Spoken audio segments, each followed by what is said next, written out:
Good day everyone! My name is Mary Franz de la Peña, and for today's video, I'm going to define what global education and global teacher is, to be followed by the discussion of the 5 pillars of education of UNESCO, which are the following. First is the learning to know, second is the learning to do, third is the learning to live together, fourth is the learning to be, and lastly is the learning to transform oneself and society, followed by the basic and higher education of the assigned country to our group, which is Singapore, and the salient feature of their educational system. So, what is global education? According to Wikipedia, global education is a mental development program that seeks to improve global human development based on the understanding of global dynamics through the various sectors of human development delivery. According to James Becker in the year of 1982, it is a school curriculum that prepares learners to develop a worldview of international understanding.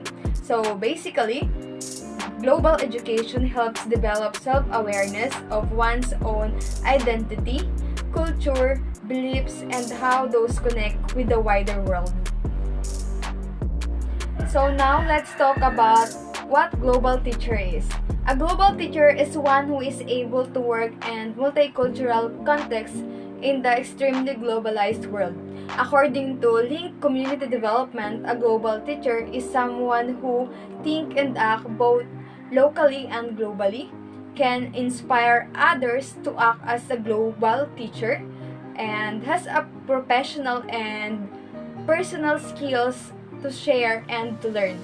So, global teacher manifests intercultural sensitivity and acceptance of differences, thus integrating this knowledge and sensitivity into classroom practice. So, when we say intercultural sensitivity, it reflects to us cross-cultural sensitivity or simply cultural awareness. Now, let's proceed to UNESCO's 5 pillars of education. So, first is the learning to know. Learning to know leads to understanding of the world around him, openness of the knowledge of one's own and the other, which keeps him from ignorance. Learning to know develop memory skills, develop critical thinking. This pillar aims to develop the power of memory and thought. Second pillar, which is learning to do, calls for new types of skills more behavioral than intellectual. Learning to do is the acquisition of knowledge, values, and skills for active engagement in productive employment and recreation. Learning to do is applying learned knowledge in daily life. And now let's proceed to the third pillar, which is the learning to live together. The learning to live together is the development of social skills and values such as respect and concern for others, and the appreciation of cultural diversity.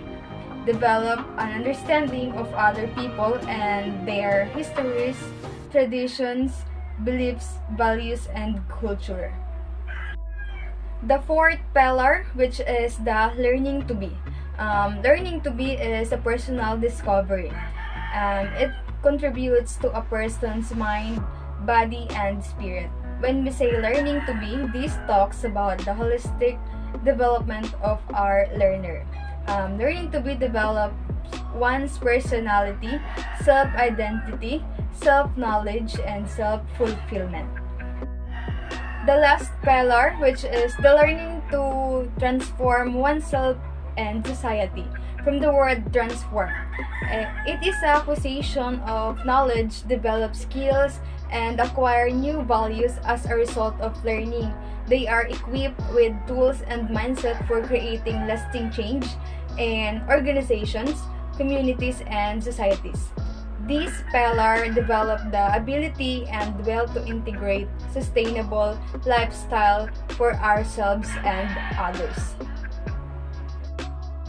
So now, before we proceed to the basic and higher education of Singapore, let us know first the Singapore.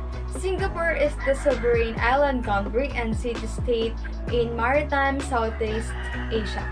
Singapore is famous for being a global financial center. So, facts about system of education in Singapore.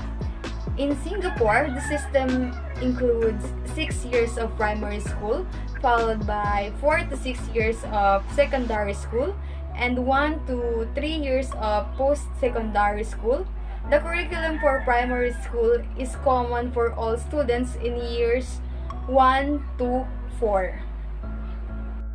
Education in Singapore is managed by the Ministry of Education, or what we call MOE.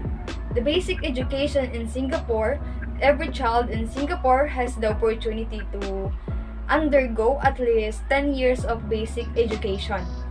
This compasses 6 years of compulsory primary education and 4 years of secondary education. About the higher education of Singapore, higher education in Singapore has been closely aligned with the social and economic imperative of the country throughout its history. Almost all teaching professions in Singapore require at least a bachelor's degree. The school day starts around 7:50 a.m. with flag raising, continues with periods of about 30 minutes, including at about 30 minutes for recess, and end about 1:15 p.m. Education for primary, secondary, and tertiary levels is mostly supported by the state. All institutions, private and public, must be registered with the Ministry of Education. English is the language of instruction in all public schools, and all subjects are taught and examined in English except for the mother tongue language paper. While the term mother tongue is generally refers to the first language internationally, in Singapore's education system, it is used to refer to the second language, as English is the first language. Students who have been abroad for a while or who struggle with their mother tongue language are allowed to take a simpler syllabus or drop the subject. So probably one of the biggest factors behind Singapore's educational success story is the quality of training that teachers receive. That's all, everyone, and thank you.